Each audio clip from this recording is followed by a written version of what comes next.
First off, a broader view of mobile and its opportunities for you to reach and impact your customers and your prospects. Secondly, through this section, you'll have a leg up on other marketers who frankly have been slow or unwilling to adapt in changing times.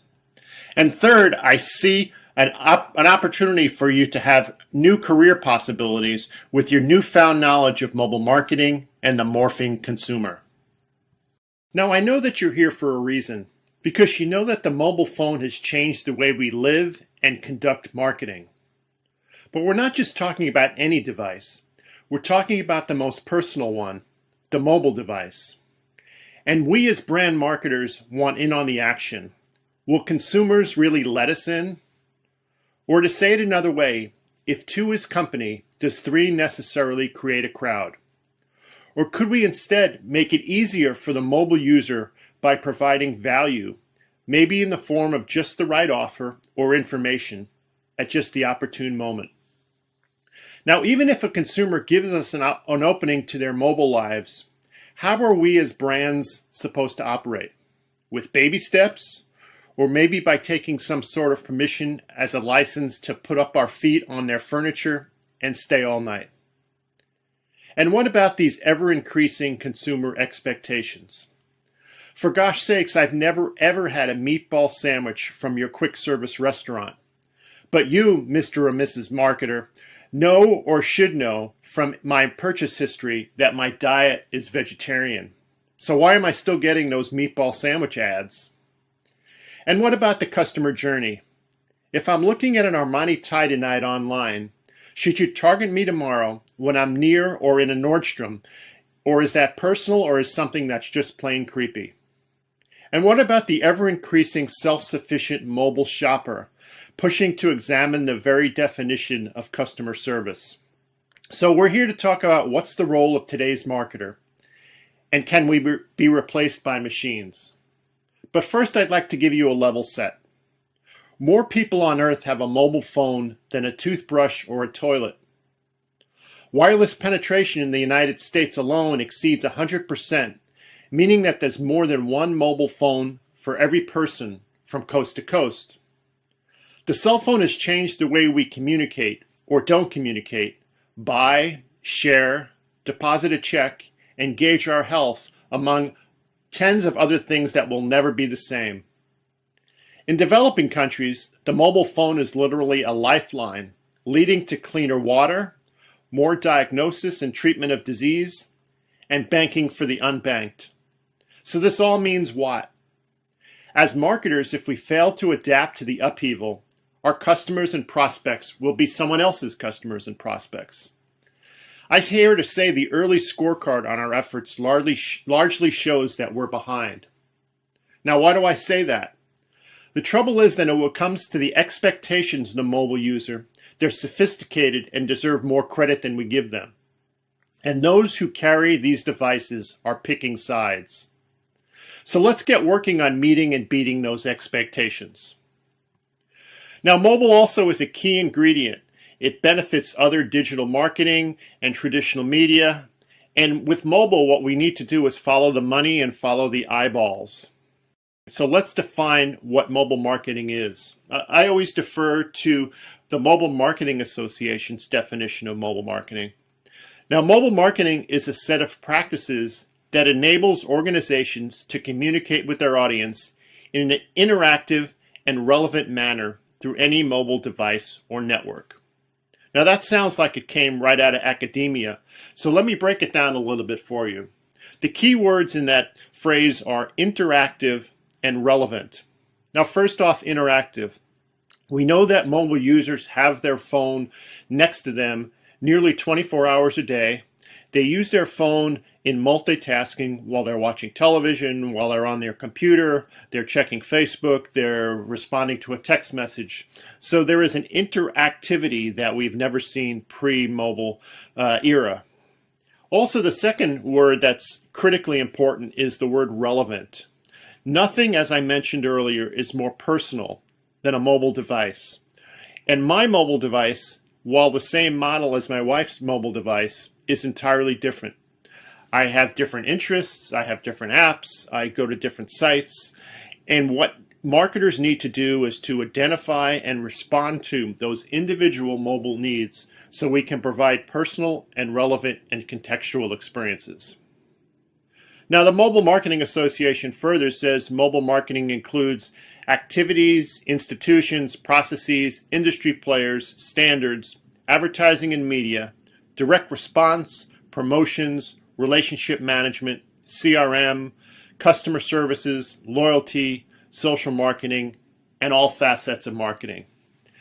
Now, as we're about, I would want to say 10 to 12 years into really the mobile marketing era, we are seeing some significant mileposts or changes when it comes to what's happening out there. We're seeing the most sophisticated brands get way beyond having just mobile departments or having direct departments. What they're doing is they're knocking down walls, and everybody is mobile. As the Googles of the world and the Lowe's home improvement companies and Coca-Cola, the job of mobile is everybody's job.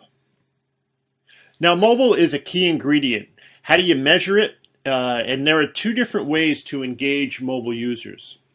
There's the pull, where a user responds to a call to action that might be on a piece of marketing material. It might be a push message that you send to them, or a pull is really how a consumer is going to take his or her own decision-making process and saying, okay, I want to interact with a brand. Now, this is opposed to a push message, or a push notification is one execution of that, where a marketer sends out information to somebody.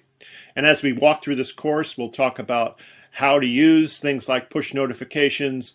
Do you need permission or don't you need permission? Do people need to opt in? And so forth. Now, mobile is a key ingredient. There are three functions of mobile marketing. I believe that there are three key things that we can do. We can delight mobile users, we can engage with mobile users, and the most important thing is that we can sell. Now, the first three words of my book, Mobilize Marketing, had the words sell more beer. And they told the story of the head of digital at Miller Coors, who has the same job that everybody in his position had for the last 157 years before him. He needs to sell more stuff. So my position is that the job of the marketer has remained entirely constant, even in this upheaval of mobile marketing. The what is the same. We still need to sell stuff. It's that how that's changed. So mobile marketing is permission-based targeting, where a user responds to a call to actions. Now, these call to actions, when I first started in mobile back in around 2007, 2006, I had heard about a campaign where a candy bar manufacturer had asked consumers to respond to something on the packaging. Now, the problem was that the call to action was inside the candy bar wrapper. And I don't know if you're like me, I assume that you are. When we want when we're that hungry that we want that candy bar, we're not going to open up the wrapper rather gingerly. We're not going to look inside and see if the marketer or the maker of the candy is going to ask us to do something. So we're now way more sophisticated. Calls to actions are more widespread. They're looked for in a lot of cases by mobile users, and they're responded to. And through the course of our teaching. Now, what mobile marketing isn't, it's not a license to spam. We'll talk about the rules and regulations that are quite prevalent globally that were set up by organizations like the Mobile Marketing Association, and then some guidelines by the IAB and other groups. But the rules and regulations have been established by the carriers, by CTIA, by the global mobile organizations and other marketers. There are, as I mentioned, some differences region to region and country to country, and we're going to devote a whole section to those so you'll be up to speed on them. Now, mobile marketing and mobile advertising are not interchangeable. And just like pre-mobile, think of advertising as being a subset of marketing. Now, I like to think of it as that advertising is a single contact, where marketing is an ongoing relationship. Now, oftentimes these work together, and the savvy marketers might use advertising as the door opener. And then marketing techniques, the ability to engage with folks and ask people in a lot of cases for permission to create this ongoing relationship. Now, as I mentioned, mobile marketing provides several opportunities. We can sell product, we can engage, and when we talk about apps in this course, we'll talk about the importance not only of getting people to download an app or acquisition, but we'll talk about the ever more important function of engagement and how do we do that. Also, mobile marketing is a great place or a great way to inform. You might tell folks that there's a sale going on in your store, or you might inform them that they need to get to the polls if you're a candidate. You might inform them of where people are gathering if you're having a concert, and what time to get there and things like that. And then also mobile marketing gives you an opportunity to build brand loyalty. And as I mentioned and also wrote about extensively in my second book called The Art of Mobile Persuasion, we have the opportunity to build brand loyalty. And we also conversely have the opportunity to really blow it. By providing bad experiences, the statistics show that the great majority of mobile users will leave and never come back. But conversely, those of us who are smart have the opportunity to build brand loyalty and really have a customer for the foreseeable future and hopefully for life. Now, mobile has a key role in the marketing mix. There was a time when we were fighting for a seat at the table. There are still some lagging organizations that have that same environment now. But mobile really has earned this place in the mix because of its demonstrated ROI. It's made passive activities interactive. It's made existing investments more effective and more measurable. And mobile has some really key strengths and key differentiators. And these include the opportunity to incorporate time, location, context, and interest like we never have before, and to create these relevant and personal experiences, and to go where the mobile user is, which more and more is on a mobile device.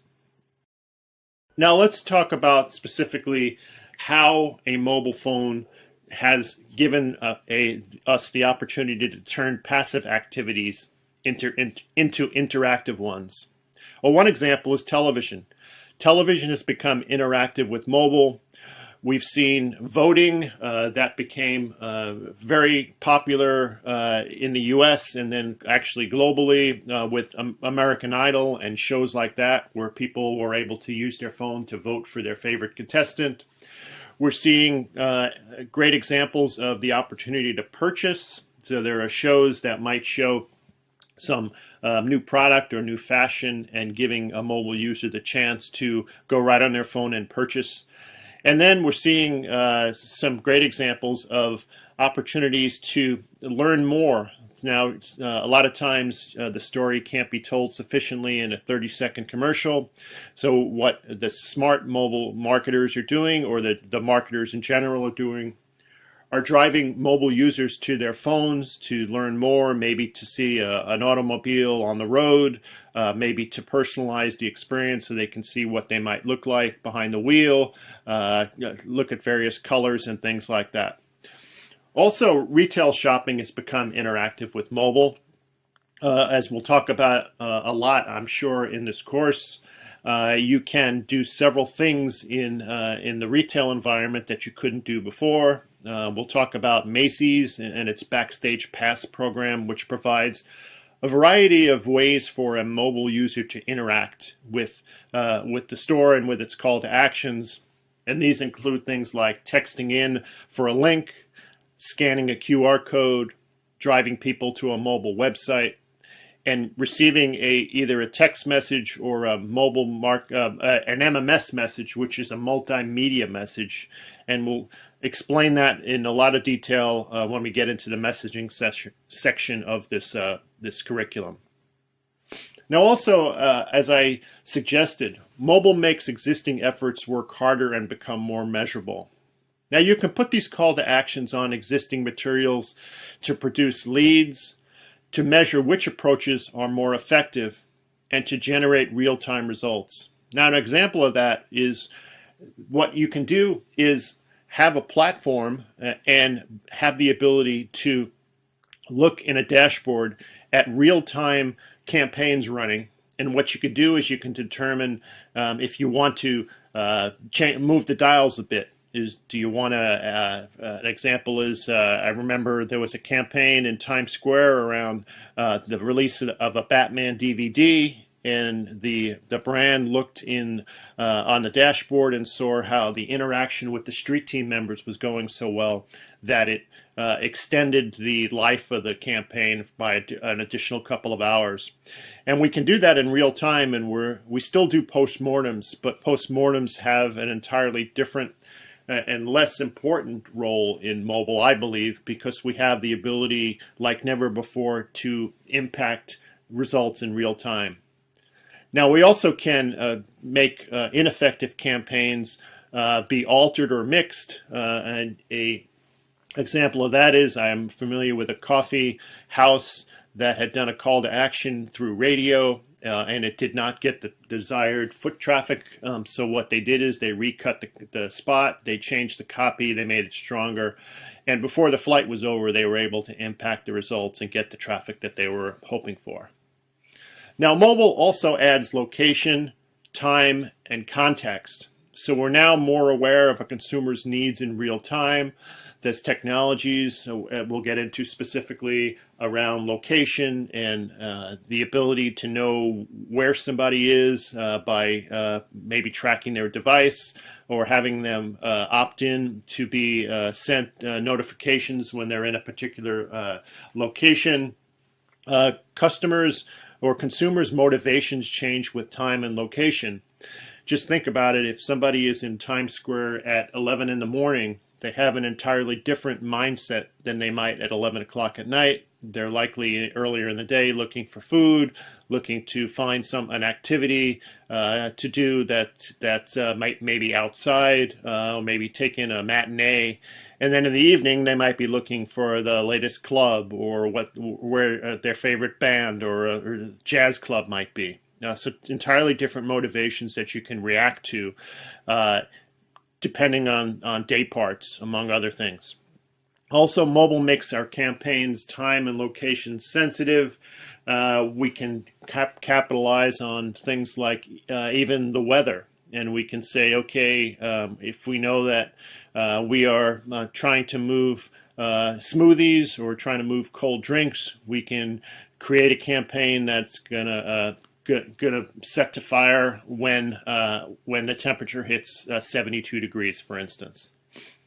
Now, mobile and radio. When I first got into mobile, I worked for a company called Hip Cricket, and we were primarily doing campaigns with radio stations, some of the largest ones in the world, Clear Channel, which is now iHeartMedia, among others.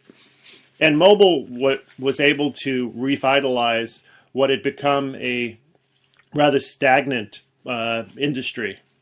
But what mobile did is it provided a large customer base, and the audience was interacting with stations or had the chance to interact with stations in a way different way. So radio used mobile and continues to use mobile in two different ways. First off, to increase time spent listening, which in that industry is absolutely gold, to get somebody to listen at a time when they wouldn't normally listen to. For instance, if they told you that they liked Britney Spears, you can send out an alert telling them that Britney Spears will be in your studio at 3 o'clock in the afternoon, and you can get them to listen at a time they wouldn't normally listen. That increases time spent listening. But also, radio now has the chance to add mobile calls to actions in its spots, thereby getting advertisers to make their spots interactive.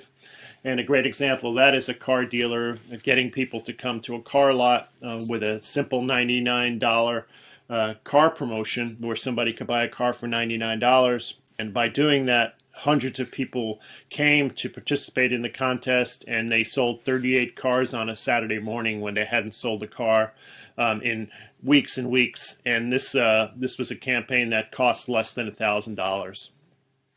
Now, also, as I've already mentioned a bit, mobile and television have become intertwined. It's really become a two-screen experience. Users are using their mobile device to enhance their viewing experience. I know that I do. I in many cases now, I'm on Twitter while I'm watching something. I'm following the conversation. I'm participating in the conversation, and that's become, as I mentioned, quite common. Also, a TV spot can have a call to action that can physically get people to go into stores. It can create a symbiotic relationship with the brand and build loyalty, and give the opportunity for mobile users to get even more valuable information than they could in a self-contained TV spot. Also, we're seeing print having to evolve in big ways. Some print publishers are more progressive than others, and New York Times is in that category. What they're doing is they're bringing interest to an old model by making the experience interactive, more current, and bringing even rich media content. So you can go behind the scenes. And so I'm a former reporter, newspaper reporter, and it used to be where, once a day you would need to produce the news. Now there's a 24-hour news cycle. And these print publishers need to play in that field as well. So they're constantly looking at providing relevant information, and that goes back to what I was talking about earlier. What is important to me may not be important to you. So folks like ESPN are creating relevant experiences, asking you to make some selections on who your favorite teams are, and the same thing is happening in print. Also, mobile and online are complementing each other. We're seeing social media. There used to be silos, but things like Twitter and Facebook are seeing more activity on mobile devices than we are seeing on desktops. And really that has to do with lifestyle decisions and people not wanting to forego their interests, say, in connecting with their friends and family just because they turned off their phones. And then mobile also, we'll get into, has some key attributes that help other efforts like search engine optimization, paid search, web analytics, and conversion optimization. We'll talk about the differences in search on a mobile device versus online. They're just a sneak preview. Most mobile searches are local in nature, and actions take place in a much shorter time frame, which has a lot of ramifications for our businesses. Also, mobile and SEO, different keywords. Also, click-to-call is becoming more important. There are some things that are perceived as unsexy, like a phone call, but we're seeing companies like Marchex and others really making it effective, not only to get people to click on a link to fire up a phone call immediately, but also the attribution and the tracking is becoming very important for us to say, okay, so what caused that particular action? And thereby we can double down, spend more money, and justify the places where we're expending efforts and dollars. Also, paid search, the list of keywords often are different on mobile than they are online. As I suggested, there's a different mentality when you're on your mobile device and you're out there. A lot more location focused keywords, and places like Google's keyword tool helps us identify the most common keyword searches. And we're seeing Google and others really make websites and apps mobile friendly, and if they're not, they are losing ground when it comes to search results. Also, mobile and web analytics, obviously important in both places. They're very similar, but in mobile we're able to analyze things like device type, operating systems, and we can take that into account when we're creating campaigns if we know that most of our users are, say, on iOS devices or Apple devices versus Android or Google devices. Also, converting on mobile employs the same concepts as PC. We'll talk about how we do that, and conversion being the end goal in both cases. I already mentioned mobile and social.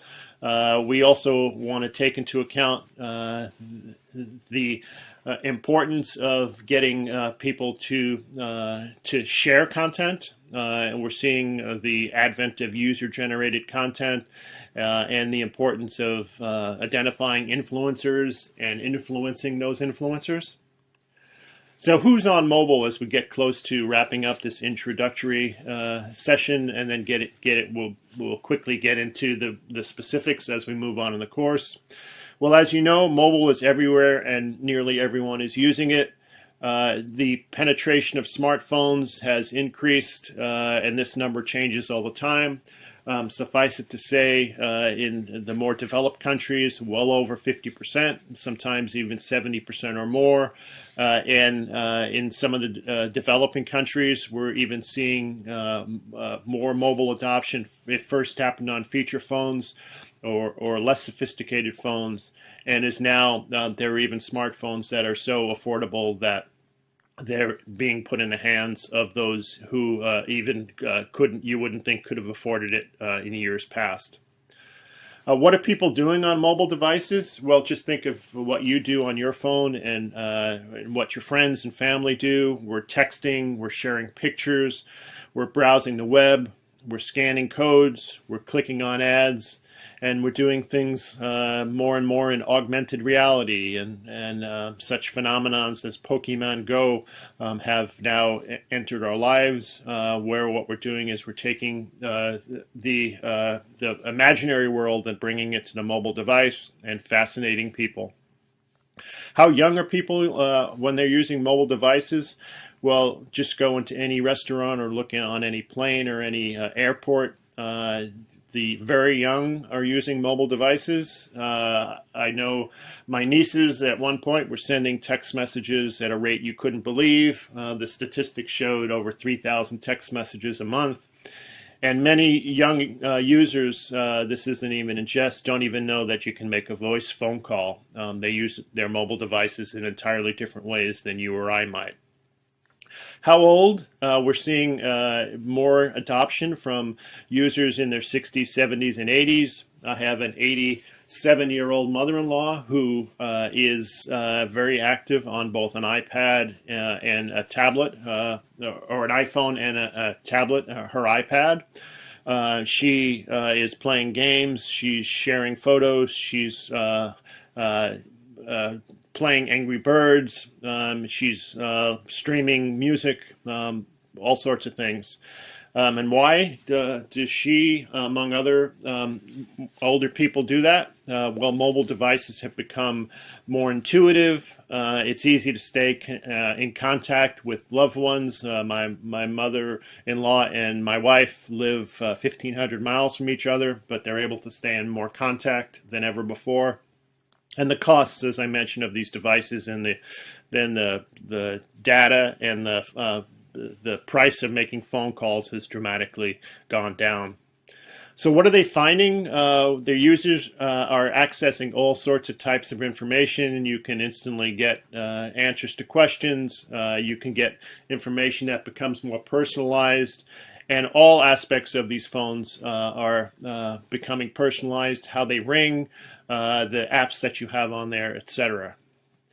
Now, I started out by talking about mobile users' expectations. Now, we've come to the point, and not just those of us who are in the industry, are expecting brands to perform on mobile devices. These are things like having fast loading web pages, having content that's current, having content that renders properly on one specific mobile device.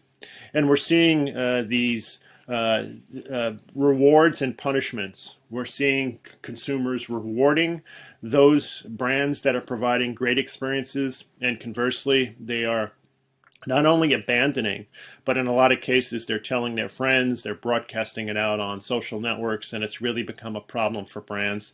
Probably self-inflicted, because by these days, what you really need to do is to meet and exceed those expectations. And then users are expecting responses on 24/7, which has impacts on customer service, impacts how we react on social networks. There's now an expectation if somebody complains about something that happens on a flight or in a restaurant, they're expecting responses in no time. So how do you stay abreast of these ever-changing technologies? Well, you really have to, and I will encourage you, even if you are looking at mobile stats that are 6 months old, you need to be even more current than that. Looking at the evolution from feature phones to smartphones to tablets to a word that I hate and predicted would not catch on, but the word phablet, which is a combination phone and tablet. We'll get into different device types in just a bit, but these are tweeners. It's kind of the combination of the best of a phone versus the larger size and best of a tablet. But you also don't want to get ahead of the technology. I've seen some marketers get into trouble because they fall in love with something that's shiny and it really doesn't have the legs to succeed in the long term, and even in the short term, it takes a long time to get adoption. So when it comes to mobile marketing measurement, we're going to talk a lot about the things that we could measure. Some examples: engagement, opt-ins, clicks, downloads, the number of scans, the number of page views, and ultimately the last mile or sales. But mobile measurement isn't nearly as accurate as web measurement, although we're getting better. But I would argue that a lot of reasons why dollars aren't following the time spent in mobile has to do with attribution and measurement. So there are feverish attempts for us to get better at that. So as we wrap it up and get ready to launch into the more specific individual sections, let me give you a few key takeaways. First one, mobile marketing is really no longer a nice to have. And this isn't spoken by somebody who makes his money by being in the mobile world. This really is being driven by mobile users and their expectations. The adoption of mobile activities is accelerating, and likely so should your mobile initiatives. How much should you spend on mobile really has to do with consumer insights, understanding what your customers do, where they are, and what they're interested in. And then, as I just mentioned, be careful not to chase shiny objects. Many products and services will see limited use or will fade away despite catching on with the so-called influencers at places like South by Southwest. So that's it. I appreciate you listening to this introduction. I'm excited to get into more detail with you, and thanks for listening.